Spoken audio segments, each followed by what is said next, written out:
اعلیٰ حضرت رحمۃ اللہ علیہ کی ساری شخصیت ہمیں نبی پاک کی غلامی اور محبت سکھاتی ہے۔ میں آپ کی خدمت میں عرض کروں، انسان کے سینے میں دل ہوتا ہے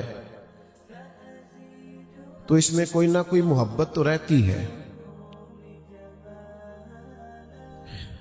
مال کی محبت آ جاتی ہے، کسی نہ کسی طریقے سے مشہور ہونا ہے، شہرت پانی ہے۔ دیکھیں نا، ابھی بھی بچے زیادہ موبائل دیکھ رہے ہیں مجھے دیکھنے کی بجائے، ایسے ہی ہے نا جی۔ تو اب یہ سارا شوق لگ گیا ہے کہ کسی طریقے سے کوئی صورت بنے، بلکہ بڑے بڑے سیانے بندے سوشل میڈیا پہ معروف ہونے کے لیے ایسے کام کرتے ہیں جو ان کی شخصیت سے میچ نہیں کرتے۔ محسوس ہوتا ہے کہ یار آپ کا قد کاٹ بڑا ہے، یا آپ کے شایان شان نہیں جو آپ نے کیا۔ تو یاد رکھیے گا، شہرت کی محبت بھی دل میں آ جاتی ہے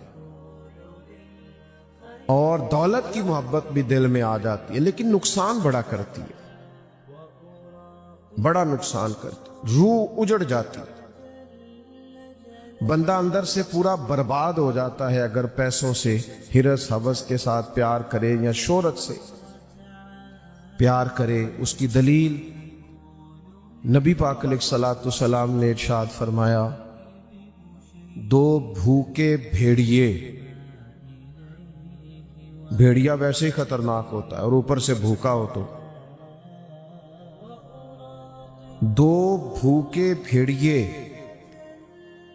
بکریوں کے ریوڑ میں کھلے چھوڑ دیے جائیں تو حضور فرماتے ہیں وہ اتنا نقصان نہیں کرتے جتنی دولت اور شہرت کی محبت انسان کے دل کا نقصان کرتی۔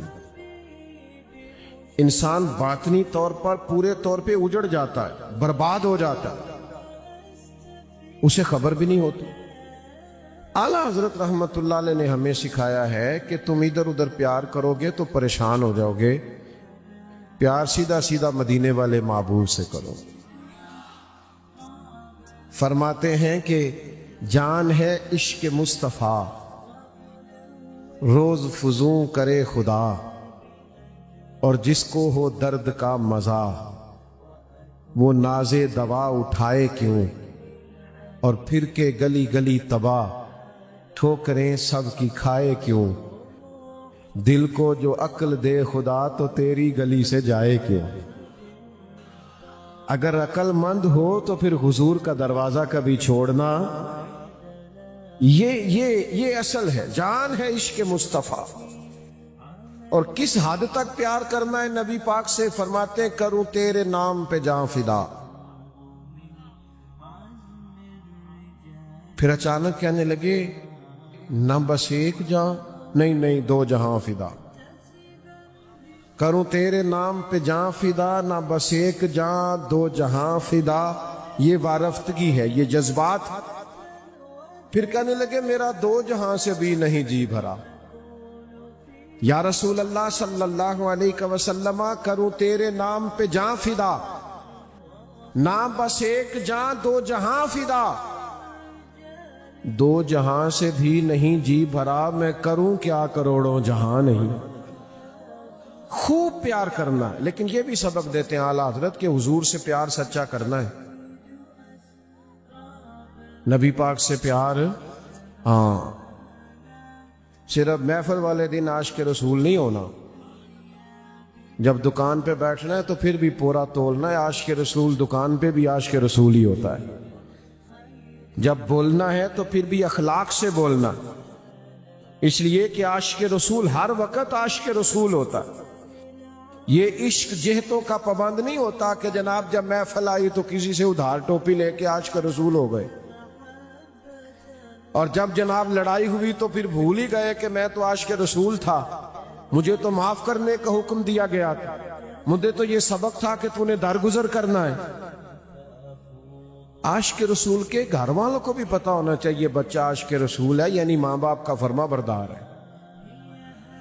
عاشق رسول کی گھر والی بھی قائل ہو کہ یہ عاشق رسول ہے، یہ کبھی بھی اپنی گھر والے کی توہین نہیں کرتا۔ اس کے گاہکوں کو بھی پتا ہو یہ عاشق رسول ہے، یہ نہ کم تولتا ہے نہ کم ناپتا ہے۔ عشق رسول تو اس کا نام ہے۔ یہ کوئی عشق رسول نہیں کہ آپ نعرے تگڑے تگڑے لگائیں اور عاشق رسول نماز کے ٹائم چھپتا پھرے تو یہ جھوٹ بولتا ہے، یہ عشق نہیں کرتا، یہ غلط بیانی کرتا ہے۔ عشق تو انسان کو فرما برداری پر مجبور کر دیتا ہے۔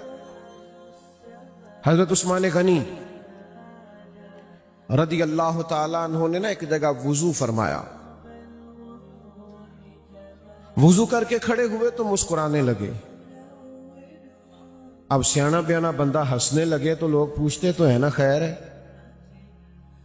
ہنس رہے ہیں خیر ہے۔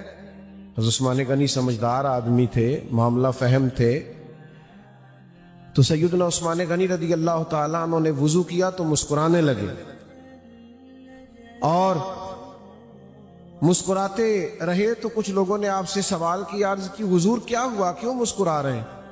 فرمانے لگے پتہ نہیں۔ جب کہا پتہ نہیں تو لوگوں کو اور حیرت ہوئی، ایک تو آپ مسکرا رہے ہیں، دوسرا فرما رہے ہیں پتہ نہیں۔ کہا حضرت سبب کیا ہے؟ کہنے لگے سبب کا نہیں پتا، ایک دن اسی جگہ میں نبی کریم علیہ السلام کے ساتھ حاضر تھا تو سرکار نے وضو فرمایا تھا اور حضور مسکرانے لگے تھے، بس مجھے اتنا پتا ہے میرے محبوب مسکرائے تھے، وجہ کی ضرورت نہیں، ہر حال میں مدینے والے کی پیروی کرنی ہے۔ حکمتیں پوچھنے کی ضرورت نہیں، سبب کی ضرورت نہیں، میں تو فرض محبت ادا کر رہا ہوں، یہ کسی کی ادا ہے جسے ادا کر رہا ہوں۔ تو عزیز بھائی، محبت انسان کو غلامی پر اور فرما برداری پر مجبور کرتی۔ الترغیب والترہیب میں حدیث ہے، حضور سید عالم علیہ السلام تشریف فرما ہے، اچانک نبی پاک علیہ السلام نے فرمایا جو جس کا کوئی رشتہ دار اس سے ناراض ہے، اس نے کسی رشتہ دار کو ناراض کیا ہوا ہے، میری محفل سے اٹھ کے چلا جائے۔ یہ خاصا مشکل کام ہے، اس لیے آپ بھی بڑے غور غور سے مجھے دیکھنے لگ گئے۔ حضور نے اٹھا دیا، فرمایا جس کا رشتہ دار ناراض ہے اٹھ جائے۔ تو ایک نوجوان اٹھ کے چلا گیا، تھوڑی دیر کے بعد واپس آیا، عرض کرنے لگا یا رسول اللہ میری ایک عزیزہ ناراض تھی، میں راضی کر کے آیا۔ تو نبی پاک علیہ السلام نے فرمایا جس محفل میں بلا وجہ، بلا جواز، بلا عذر شرعی رشتے توڑنے والا موجود ہو، وہاں اللہ کی رحمت نازل نہیں ہوتی۔ اس لیے میں نے اٹھا دیا۔ اور میرے دوستو، وہ فوراً گئے، اپنی خالہ پھپھو یا جو بھی ان کی عزیزہ ناراض تھی راضی کر کے آئے، اس لیے کہ انہیں پتا تھا ہم اپنے عزیزوں کو راضی نہیں کر رہے، ہم تو مدینے والے کو راضی کر رہے ہیں، ہمیں حضور سے پیار ہے، ہر وہ کام کریں گے جو کام کرنے کا اللہ کے رسول نے ہمیں حکم دیا۔ اعلیٰ حضرت بریلوی رحمت اللہ علیہ کے پاس نا ایک شاعر آئے، اپنے شعر لکھ کے لائے، اشعار، انہوں نے حضور کی نعت میں اشعار کہے تو وہ لکھ کے لائے۔ تو ان کا مفہوم یہ تھا کہ یا رسول اللہ صلی اللہ علیہ وسلم، میں نا ساری رات آپ کی یاد میں تڑپتا رہتا ہوں، مجھے نیند نہیں آتی، میں بے چین رہتا ہوں، میرا دل بڑا پریشان رہتا ہے۔ یہ شعروں کا مفہوم تھا۔ اعلیٰ حضرت رحمت اللہ علیہ پڑھنے کے بعد فرمانے لگے آپ واقعی ساری رات نہیں سوتے؟ واقعی ساری رات تڑپتے رہتے ہیں؟ کہنے لگے جی نیت یہ تو شعر ہیں۔ تو فرمانے لگے حضور کی بارگاہ میں جھوٹ بولتے ہیں، یہ دروازہ رسول ہے صلی اللہ تعالی علیہ وسلم، آپ وہاں کلمات تول کے بولیں گے، وہی کہیں گے جو آپ کے اصل جذبات۔ یہ کیا بات ہوئی کہ میں بہت بڑا عاشق رسول ہوں لیکن داڑھی رکھ لو؟ کہتا ہے وہ ابھی آپ دعا کریں پھر میں رکھوں گا۔ میں بڑا عاشق رسول ہوں تو سچ بولا کرو، کہتا با کام نہیں چلتا۔ میں بڑا عاشق رسول ہوں تو بھائی صلہ رحمی کرو، تو کہتا با دعا کرے، رشتہ دار ظالم ہی بڑے۔ او بھائی جب آپ عشق رسول کا دعویٰ کر رہے ہیں پھر آپ کو بدلنا پڑے گا، خالی دعووں سے کوئی تسلیم نہیں کرے گا۔ یعنی ایک آدمی کہتا ہے ابا جی مجھے آپ سے پیار بڑا ہے، بڑا پیار، پر اگر آپ کو کپڑے چاہیے تو بڑا بھائی لے کے دے گا، پیار مجھے آپ سے بڑا ہے، پر اگر آپ کو دوائی چاہیے تو دوائی بڑا بھائی لے کے دے گا۔ پیار مجھے زیادہ ہے آپ سے، میری جان بھی آپ پہ قربان ہے، لیکن اگر آپ کو ہاسپٹل جانا ہوا تو وہ میں نہیں لے کے جاؤں گا، وہ بڑا بھائی۔ تو میرے خیال ہے ابا جی نے کہنا پتر تو پیار بھی کول ہی رکھ، اس واسطے کہ اگر سارے کام اسی نے کرنے ہیں تو پھر یہ تو خالی، یعنی ایسا عشق رسول کا دعویٰ جس میں نماز بھی نہیں، عبادت بھی نہیں، ریاضت بھی نہیں، تقوی بھی نہیں، اخلاق بھی نہیں، کردار بھی نہیں، یہ کیسا دعویٰ؟ اعلیٰ حضرت فاضل بریلوی رحمت اللہ تعالی علیہ سبق یہ پڑھاتے ہیں کہ عاشق رسول بنو پر سچے والے بنو۔ ان کا اپنا عمل یہ تھا کہ سنت ہے سیدھے ہاتھ سے لینا دینا، تو مسجد میں آتے تھے تو سیدھا قدم رکھتے تھے، اور پھر جس صف میں قدم رکھتے تھے سیدھا قدم رکھتے تھے، اس لیے کہ یہ رسول کائنات کی سنت، نبی پاک کا طریقہ ہے، یہ ایسا بہترین مستحب عمل ہے جس سے اجر ملتا ہے۔ تو بھائی اپنے آپ کو سنوارنا، اپنے کردار کو سنوارنا، پھر اس سے بڑی بات جو اعلیٰ حضرت بریلوی رحمت اللہ نے ہمیں سکھائی ہے وہ یہ ہے کہ مسلمانوں کو علم دین سے وابستہ ہونا چاہیے۔ اعلیٰ حضرت رحمت اللہ علیہ کا سارا کام علمی ہے، سارا۔ 1000 سے زیادہ کتابیں آپ نے لکھی ہیں، اور مختلف علوم پر، یعنی 100 سے زیادہ علوم پر ان کی کتابیں۔ یہ جو نوجوان تھوڑے سے ماسٹر کی ڈگری رکھنے والے ہیں، گریجویشن سے اوپر ہیں، وہ میری بات پر غور کریں، آپ سرچ کریں، کسی وقت آپ کو ملے گا کہ ان پر کتنی زیادہ پی ایچ ڈیز کے مقالہ جات لکھے گئے۔ ان کی ایک ایک کتاب پر لوگوں نے تحقیق کی ہے تو پورا پی ایچ ڈی کا مقالہ لکھا گیا۔ یہ آج جو آپ نے حال کیا نا اپنے اسٹیجوں کا، کہ جاہل لوگوں کو بلا لیا، دو چار جو ہے وہ ادھر ادھر کے اشعار کسی مستند عالم کے شعر بھی نہیں، اور جناب وہ 2-4 چودھری نوٹ لے کے آگے بیٹھ گئے اور انہی کی صدارت ہو گئی اور انہی کے نام شعر ہو گئے اور پیسے پھینکے تو مووی بن گئی۔ یہ مزاج ہمارا نہیں ہے۔ اعلیٰ حضرت نے تو علمی کام کیا ہے۔ ایک سر تھے یہاں علی گڑھ یونیورسٹی کے، ریاضی کے بڑے اچھے پروفیسر تھے، تو ریاضی کے ایک مسئلے میں الجھ گئے، وہ حل نہیں ہو رہا تھا ان سے۔ اعلیٰ حضرت بریلوی کے ایک شاگرد سید سلیمان بہاری رحمت اللہ علیہ وہاں استاد تھے، تو وہ کہنے لگے آپ ہمارے حضرت کے پاس چلیں۔ تو وہ کہتے ہیں میرے دل میں خیال ہے مولوی کو ریاضی کیسے آتی ہوگی؟ نہیں نا کچھ لوگ مانتے۔ مولوی صاحب کہتے ہیں میں درس نظامی پڑھا ہوں، تو کہتے نہیں تھوڑی تعلیم کی نہیں، کہتے نہیں درس نظامی کیتا نہیں، وہ تو ٹھیک ہے تعلیم کی نہیں۔ اچھا اس کی نظر میں تعلیم وہی ہے جس نے 4 دفعہ سیپلی دے کے میٹرک پاس کیا ہو اور ایک آدھ پیپر میں سٹار بھی ملا ہوا ہو، وہ تعلیم ہے؟ اور جس نے پورا درس نظامی پڑھا اسے کہتے ہیں یعنی دسو تعلیم کی نہیں ہے۔ کیا تعلیم کس کا نام آپ نے رکھا ہے؟ یہ میرا موضوع نہیں اور اتنا ٹائم نہیں، ورنہ میں تھوڑا سا اس پر بھی روشنی ڈالتا۔ آمدام برسر مطلب مانتے تو نہیں نا لوگ کہ مولوی بھی پڑھا لکھا ہے؟ تو کہا آپ چلیں نا میرے ساتھ اعلیٰ حضرت کے پاس۔ تو کہتے ہیں چونکہ میرے دل میں تھا کہ مسئلہ تو حل ہونا نہیں، تو میں تو اس مسئلے کے لیے ملک سے باہر جا رہا ہوں، کسی بڑی یونیورسٹی میں جا کے ریسرچ کروں گا۔ تو چونکہ میرے وہ کلیگ تھے، اکٹھے کام کرتے تھے، تو میں نے کہا چلیں ٹھیک ہے میں آپ کے ساتھ چلوں گا۔ کہتے ہیں عصر کے بعد بریلی شریف حاضر ہوئے، اعلیٰ حضرت باہر بیٹھتے تھے، لوگوں کے سوالات کے جوابات دیتے۔ پروفیسر صاحب آئے، کہا حضرت میرا یہ مسئلہ ہے ایک ریاضی کا۔ تو اعلیٰ حضرت نے اس کو دیکھا، یہ نوجوان توجہ کریں ذرا، تو ایک کاغذ قلم منگایا، چند لائنیں لگائیں۔ تھوڑی دیر گزری تو کہا جناب ذرا دیکھیے گا بھلا جواب درست ہے؟ تو پروفیسر صاحب کہتے ہیں میں نے وہ دیکھا تو 2-4 دفعہ مولوی صاحب کی سادگی دیکھی، سادہ سا امامہ، سادہ سا لب و لہجہ، سادی سی چارپائی، اور سادہ سا گھر، اور سادہ سا ادارہ، اور سادہ سا آنگن۔ لیکن انہوں نے جب وہ مسئلہ میرے ہاتھ میں تھمایا تو چائے کی پیالی گویا گرنے لگی۔ میں نے ان سے کہا کہ شیخ آپ نے ریاضی سیکھی تو کہاں سے سیکھی اور کیوں سیکھی؟ کہنے لگے نہیں ہم نے ریاضی کو سیکھنی تھی، ہم نے تو قرآن و سنت سیکھا۔ تو حضرت پھر یہ کیا ہے؟ فرمانے لگے وہ وراثت کے مسئلے حل کرنے ہوتے ہیں نا. کسی شخص کا انتقال کتنا ملے گا، تو پھر بیوی زندہ ہے تو کتنا ملے گا، تو اگر بیٹی نہیں ہے صرف بیٹے ہیں تو کیا ملے گا. وہ وراثت کے مسئلے سیکھنے کے لیے تھوڑا بہت حساب کتاب سیکھا تھا. ہمارا تعلق ریاضی سے نہیں، ہمارا تو اس علم سے تعلق ہے جو مدینے والے کے سینے سے پھوٹتا ہے.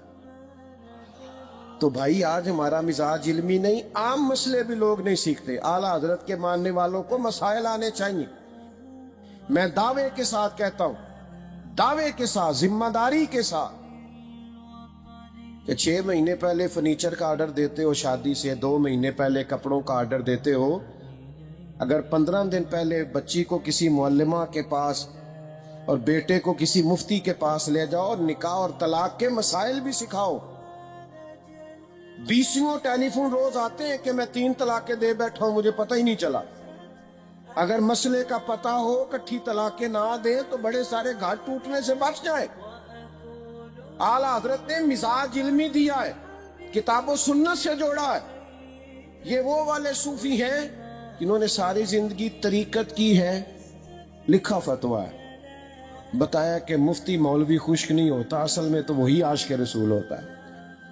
وقت میں اتنی گنجائش نہیں، چونکہ نماز کا ٹائم قریب ہو رہا ہے کہ میں کوئی لمبی بات کر سکوں. ایک آدھ بات مزید آپ کی خدمت میں 2-1 منٹ میں کر کے آگے پروگرام چلے گا کہ دعا کرنی؟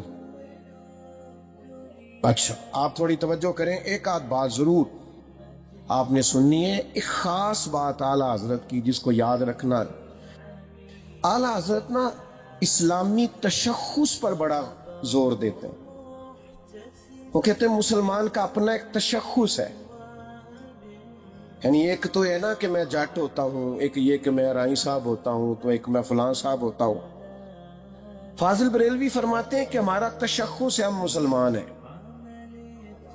ہم نے اپنا وہ تشخص کبھی بھی ضائع، ہم حضور کے غلام ہیں، یہ تشخص اپنا کے رکھنا. ہماری اصل پہچان یہ ہے کہ ہم مومن ہیں. وہ فرمایا کرتے تھے کہ میرے دل کو چیر کے 2 ٹکڑے کرو گے نا تو ایک پہ لا الہ الا اللہ لکھا ہوگا، دوسرے پہ محمد رسول اللہ لکھا ہوگا. اس قدر وارفتگی ہے دین کے ساتھ. مومن ہونا بڑی فضیلت کی بات ہے، اس کو آپ سمجھے. کبھی بھی وہ انگریز کی عدالت نہیں گئے، وہ کہتے تھے یہ کچہری ہے، عدالت تو وہ ہوتی ہے جہاں عدل ہو. مسلمانوں کا جو تشخص ہے کہ ہم مومن ہیں، اس تشخص کو برقرار رکھنے کی بڑی ضرورت ہے. آج نہ ہم اور کئی فخر کرتے ہیں، میں فلانا ہوتا ہوں، فلانے علاقے کا ہوتا ہوں، فلاں قبیلے کا ہوتا ہوں. کبھی کبھی یہ بھی کہا کر میں حضور کا غلام ہوتا ہوں.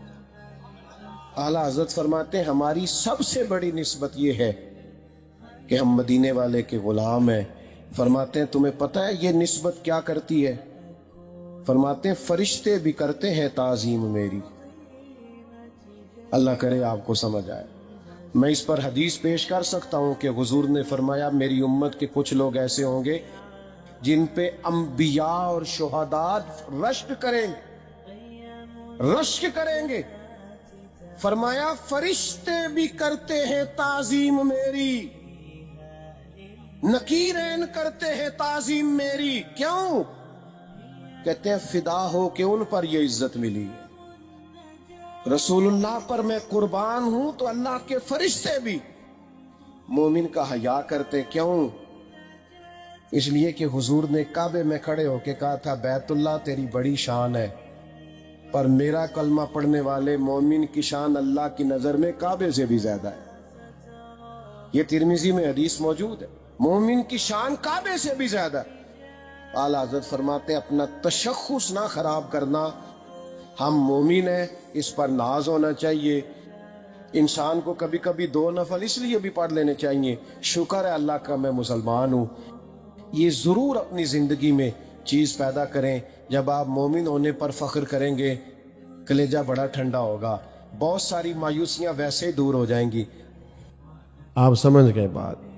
تو جب آپ اوراد و وظائف پڑھیں گے، مفہوم سمجھ کے پڑھیں گے، تو انشاءاللہ شخصیت پر اس کا اثر بھی ہوگا, طبیعت میں ٹھنڈک اور ٹھہراؤ آئے. اب ان سارے اوراد و وظائف میں جہاں تک مسئلہ درود پاک کا ہے, تو جب آپ حضور کی بارگاہ میں سلام عرض کریں گے نا, نبی کریم کی بارگاہ میں, الصلاۃ والسلام علیک یا رسول اللہ, اے اللہ کے رسول آپ پر درود اور سلام. تو مجھے آپ بتائیے کہ جب آپ اس صیغے کے ساتھ باوضو ہو کر اچھی نیت کے ساتھ محبوب پر درود و سلام پڑھیں گے,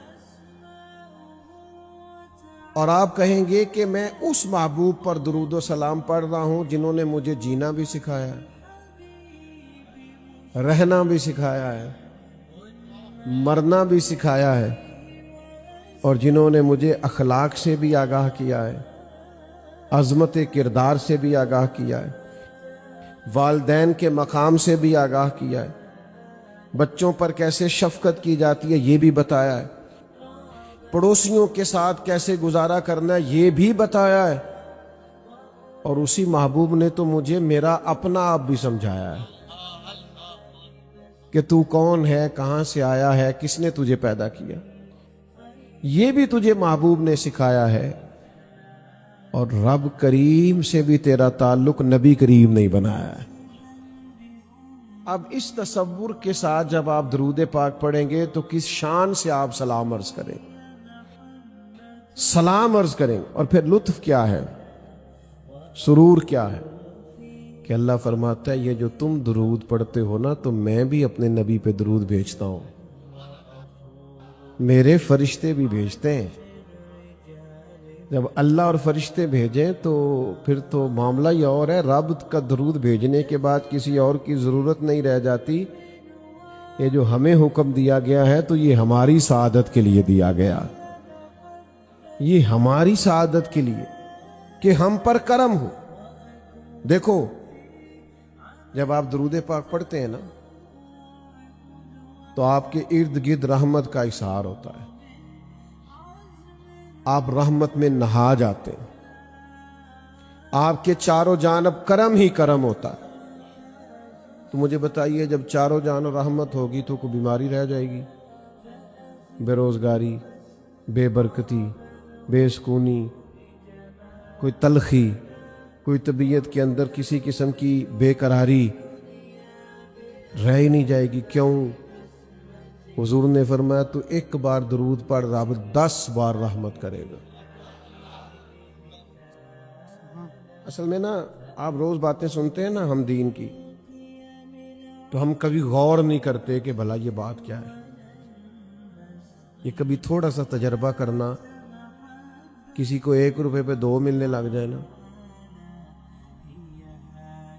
ہو سکتا ہے وہ مکان بیچ کے بھی دے دے, کہتے 1 دے 2 ملن ڈے نے, میں نے گھر بھی نہیں رہنا, یہ بھی میں نے لگا دینا, انویسٹ کر دینا, تو ڈبل ہو رہا ہے.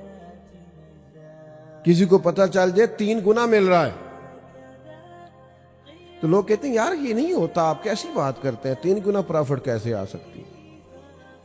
آپ نے پیسہ انویسٹ کیا ہے 10 روپے اور آپ کو مل رہے ہیں 40, یہ کیسے ہو سکتا ہے, ممکن کیسے؟ بڑا مشکل کام ہے. آپ دیکھ لیں لگا کے, لوگ بہت بڑی انویسٹمنٹ کرتے ہیں تو اس کے بعد محض گزارا ہوتا ہے. لیکن یہ کریم کا کرم تو دیکھو, یعنی آپ کسی کو 1 بار سلام کہیں, ادھر دیکھو میری طرف, اس نے کیا 10 دفعہ کبھی وعلیکم السلام کہا ہے؟ ہوتا ہی نہیں بھائی. کوئی 1 بار کہہ دے تو مہربانی, لیکن اس کریم کا کرم تو دیکھو. فرمایا تو 1 بار درود پڑھ,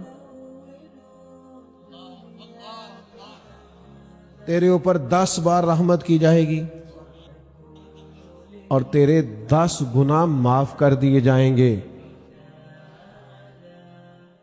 اب میں کوئی ایسے لوگوں سے بات کرتا جو کوئی سلوک کی منازل طے کر رہے ہیں, جو کوئی مراقبے کو بیٹھتے ہیں, جو کوئی رات کو کچھ دیر اللہ کے حضور بیٹھتے ہیں, کوئی تزکیہ تصفیہ کسی شیخ سے تربیت لیتے ہیں, تو وہ حدیث کے اس اگلی بات کو سمجھتے کہ یہ کتنی بڑی بات. یعنی لوگ تھک گئے, زندگیاں گزر گئیں, لیکن اللہ کو پانا اور اس کے قرب کی طرف درجے بلند ہونا، بیچارے جنگلوں میں صحراؤں میں عبادتیں کرتے، دنیا سے رخصت ہوئے، پر بلندی درجات اللہ کی طرف درجے بڑھنا یہ مشکل کام ہے۔ اور ایک درجہ کسی کا بڑھ جائے تو بڑی بات ہے۔ حضور فرماتے ہیں تو ایک بار درود پڑھ 10 رحمتیں نازل ہوں گی، 10 گناہ معاف ہوں گے اور 10 درجے بلند ہوں گے۔ تو سارا تصوف تو درود میں آ گیا، ساری طریقت تو درود و سلام میں آ گئی، معرفت ساری تو یہاں آ گئی کہ تو ایک بار درود پڑھ 10 درجے بلند ہو جائیں گے۔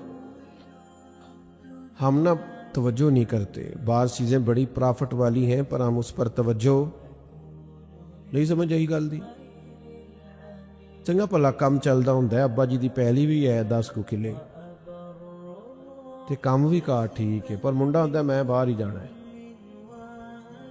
وہ کہتا ہے یار اپنا کاروبار ہے، یہاں سب ٹھیک ہے، اور یہ کہ تجھے زیادہ مشکل بھی نہیں ہوگی، رہے گا بھی اپنوں میں، پر وہ کیا کہتا ہے، میں انہوں بابا بلے شاہ صاحب آکھیا بلے شاہ آسمانی اڈدیاں پھڑنا ہے، جیڑا گھر بیٹھا انہوں پھڑیا ہی نہیں۔ آپ کہتے ہیں میں نے وہ فلاں بڑی جگہ پہ جانا ہے اور وہاں جا کر کے میں نے وہ بلند مقام حاصل کرنا ہے۔ تو میرے عزیز آپ یہ تو غور فرمائیں کہ آپ تو درود و سلام پڑھیں تو آپ کو درجات مل رہے ہیں، آپ پر کرم ہو رہا ہے، عطائیں ہو رہی ہیں۔ شرط کیا ہے؟ اخلاص کے ساتھ، للہیت کے ساتھ۔ درود شریف پڑھ لینا ایک دفعہ، الصلاۃ والسلام علیک یا رسول اللہ وعلی آلک واصحابک۔ بس ایک دو بات عرض کر کے اپنی بات کو ختم کرنے لگا ہوں، غور فرمائیے گا۔ تو آپ کچھ نہ کچھ تو سارا دن بندے نے کرنا ہوتا ہے، سارا دن۔ تشریف رکھیں جی، اللہ جزاب دوست بیٹھ جائے، مسجد ہے نا جی، تو اللہ آپ کو جزائے خیر دے، بہترین صلہ عطا کر۔ تشریف لانے پر سب دوستوں کو اللہ بہترین اجر عطا فرما۔ گرمی چونکہ زیادہ ہو رہی ہے تو میرا خیال ہے بات جلدی سمیٹ دی جائے۔ بھائی یاد رکھیں سارا دن کچھ نہ کچھ تو کرنا ہے۔ انسان کی طبیعت کچھ دیر کا سکون مانگتی ہے، اس کی طبیعت کچھ دیر کا وقفہ مزاج ہوتا ہے۔ آپ کو پتہ ہے اسلام نے 24 گھنٹے عبادت ضروری کیوں نہیں قرار دی؟ دن میں 5 وقت آپ تھوڑا تھوڑا ٹائم نکال کے آئیں تاکہ آپ تسلی سے، یعنی کچھ صحابہ نے کہا تھا، بخاری مسلم میں حدیث ہے کہ ہمارا دل کرتا ہے ہم ہر روز ساری رات نفل پڑھیں اور ہر روز نفلی روزہ رکھیں، تو نبی پاک علیہ السلام نے منع فرما دیا، فرمایا میں تم سب سے زیادہ رب کو جانتا ہوں اور میں تم سب سے زیادہ اللہ سے ڈرتا ہوں، میں روزہ بھی رکھتا ہوں چھوڑتا بھی ہوں، میں رات کو آرام بھی کرتا ہوں عبادت بھی کرتا ہوں۔ حضور فرمانے لگے تمہارے جسم کا بھی تم پہ حق ہے، تمہاری آنکھ کا بھی تم پہ حق ہے۔ مجھ سے آپ ناراض نہ ہونا، یہ جو لوگ بہت بزنس کرتے ہیں نا، بہت ہی زیادہ، آپ کا خیال ہوتا ہے بڑے سخی لوگ ہیں، لیکن جتنا کام پھیل جاتا ہے اتنا بندہ بھی پھیل جاتا ہے، آزمائش میں آ جاتا ہے۔ 4 موبائل ہیں، کسی کو کوئی بات سنا رہے ہیں، حافظے کمزور ہو جاتے ہیں، ذہن کام کرنا چھوڑ جاتا ہے۔ اب طبیعت بریک مانگتی ہے کچھ تھوڑا۔ آپ کو پتہ ہے یہ لوگ کیوں جاتے ہیں 4 دن میں ٹھنڈی جگہ پہ رہا ہوں، یہ 10 دن میں ذرا تھوڑا ادھر نکل جاؤں، کیوں؟ سکون چاہتے ہیں۔ سکون کہاں ہے؟ اللہ کہتا ہے تو میرے نبی پاک پہ درود پڑھ، تھوڑا سا نا وقت نکالے بندہ، باوضو ہو۔ یہ جو لوگ کہتے ہیں نا مراقبہ کریں، ٹھہراؤ کریں، یہ اصل میں نا کسی سے باطنی تعلق چاہتے ہیں۔ میں ایک دفعہ نا ایک ڈاکٹر صاحب کے پاس گیا تھا، وہاں ایک بزرگ بیٹھے تھے، تو ڈاکٹر صاحب ان بزرگوں سے کہہ رہے تھے آپ بیمار نہیں، پریشان ہیں، تو آپ کے دل میں جو باتیں ہیں وہ ساری کہہ دیں، آپ کسی سے دل ہلکا کر دیں، آپ ٹھیک ہو جائیں گے۔ تو بزرگ پتہ کیا کہہ رہے تھے؟ ایسے ایسے آہستہ آہستہ۔ تو میں نے کہا ڈاکٹر صاحب انہوں نے کوئی نہیں کہنی، یہ جو آپ سے وعدہ کر رہے ہیں نا، میں نے کہہ دینی ہے، انہوں نے کہنی